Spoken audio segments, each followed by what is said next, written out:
아멘. 우리가 오늘 사도행전 1장 8절을 보고 시작이란 제목으로 중직자 기도의 말씀을 함께 나누는데요. 자, 잘 아시는 바대로 사도행전은 사실은 역사도 누가 기록하는가에 따라서 기록이 달라지죠. 그래서 어쩔 수 없이 똑같은 상황을 보더라도 그 저자의 지적인 수준과 감정과 입장과 상황에 따라서 글들이 다르게 표현됩니다. 근데 의사 누가가 잘 아시는 바대로 이 사도행전을 기록했죠. 그리고 어떻게 보면 사도행전 1장 1절에 내가 먼저 쓴 가래는 누가복음입니다. 예, 잘 아신 대로 사복음서 마태복음, 마가복음, 누가복음, 요한복음은 쉽게 얘기를 드리자면 사복음서 예수가 그리스도의 심을 증언하는 성경이죠. 그러면 마태가 본 예수는 그리스도가 마태복음이에요. 마가의 눈으로 본 예수는 그리스도가 마가복음이고 누가의 눈으로 본 예수는 그리스도가 누가복음이죠. 이렇게 펼쳐 나가는 거예요. 그러면서 예수가 그리스도를 깨닫고 사도행전 1장 3절에 하나님 나라에 대해서 40일 동안 제자들에게 미션을 주세요. 그리고 사도행전 1장 8절에 약속을 주시는 거죠. 성령이 임하시면 너희가 권능을 받고 예루살렘과 온 유대와 사마리아와 땅끝까지 이르는 내 증인이 될 거야 라고 말씀하시죠. 그래서 사도행전의 전개를 쭉 보면요, 큰 맥락에서 누가의 눈은 사도행전 1장의 8절의 눈으로 모든 걸 봐요. 그렇게 계속 성경이 이어져 나가는 거예요. 예를 들면 2장 1절에 성령의 충만함이 임해요. 그 성령이 임했어. 3장, 4장, 5장에 그 권능의 역사가 현장에 막 변화를 일으켜.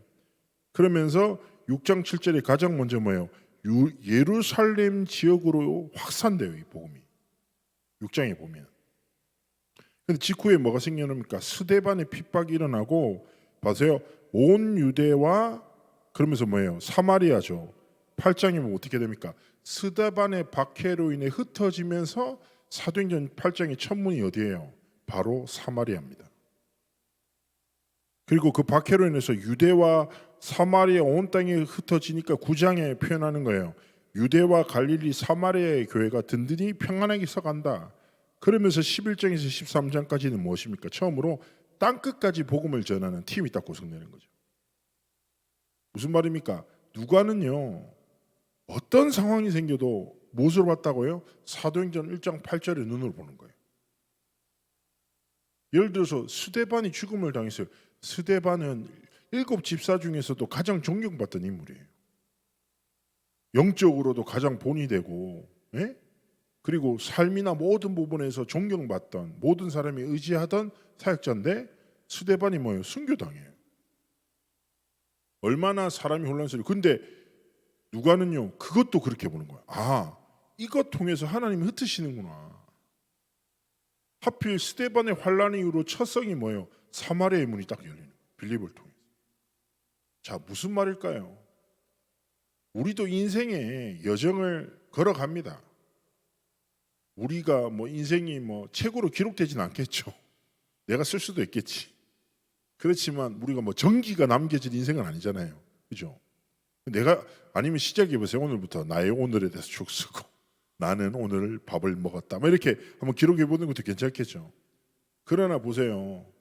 우리의 인생의 여정 속에서도 무언가를 딱 붙잡고 살아가야 되는데 다른 것이 아니라 무엇으로 시작합니까? 우리가 한 해를 하나님의 말씀으로 시작한다는 것은 하나님의 말씀으로 사건도 보고 사람도 보고 문제도 보고 그래서 모든 것이 합력하여 하나님의 선을 이루어 나간다.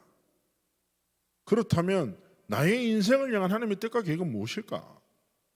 그래서 우리의 한 해가 그냥 흘러 떠내려가는 한 해가 아니라 그래, 말씀으로 시작하고, 그죠?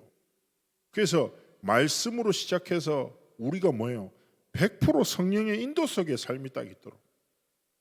사람들이 대부분 무엇을 따라 인생을 선택합니까? 지식과 경험에 기반한 감정이에요.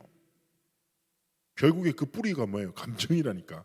그때 내 감정으로, 근데 뭐가 기반이 돼요? 지식과 경험, 내가 아는 거, 배운 거, 살았던 것을 기반으로 하는데 가장 중심되는 건 그날의 감정. 이렇게 선택한단 말이에요.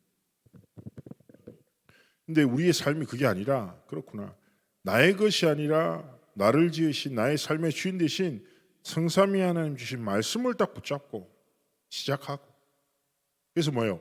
100% 성령의 인도 받겠다. 내 지식과 경험이 아니라 하나님의 말씀을 따라 인도 받겠다. 그래서 우리의 삶의 여정 속에 뭐예요? 성령의 역사가 무엇인지 매일의 삶 속에서 발견하고 누리기를 원하시는 것이죠. 그래서 우리의 삶에 뭡니까?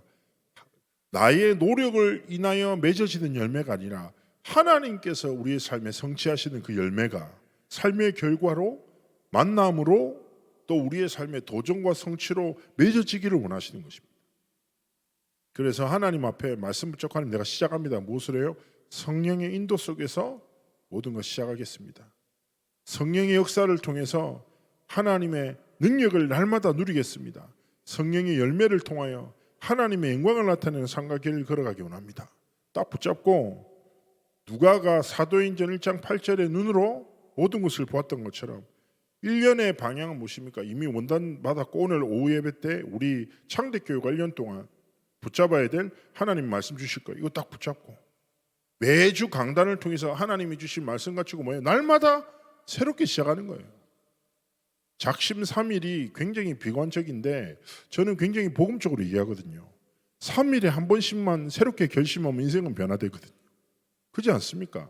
3일밖에 못 간다 이게 아니라 그러면 나는 작심 3일 인생이니까 작심을 3일에 한 번씩 하자 하면 되는 거예요. 하나님 앞에서 날마다 새롭게 시작하는 거예요. 무엇으로 시작합니까? 말씀으로.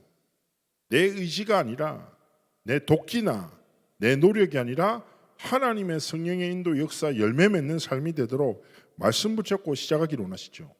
그래서 오늘 무엇입니까? 나의 것을 내려놓고 하나님의 것으로 나를 채우는 거예요.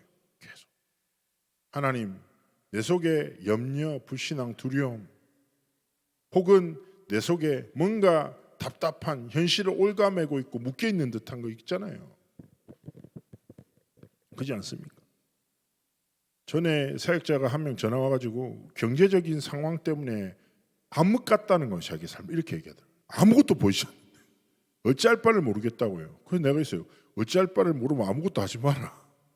야, 돈도 없는데 마음까지 어두우면 어떻게 하냐. 그래서 진짜 하나님을 바라보면서 빛이 임하길 계속 기도해라. 하나님, 암흑 같은 내 인생에 빛이 임하게 해달라고.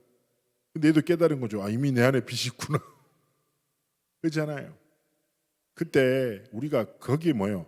사로잡히지 않고 오늘도 뭐요? 하나님의 것으로 나를 채우고. 제가 늘 말씀드려요. 더럽혀진 물 있잖아요. 물이 너무 더러워. 근데 그 더럽혀진 오염된 것을 건져내려고 하죠. 하루 종일 걸려요. 그렇다고 오염이 안 지워진다니까요. 어떻게 해야 돼요? 깨끗한 물을 계속 부어야 돼요.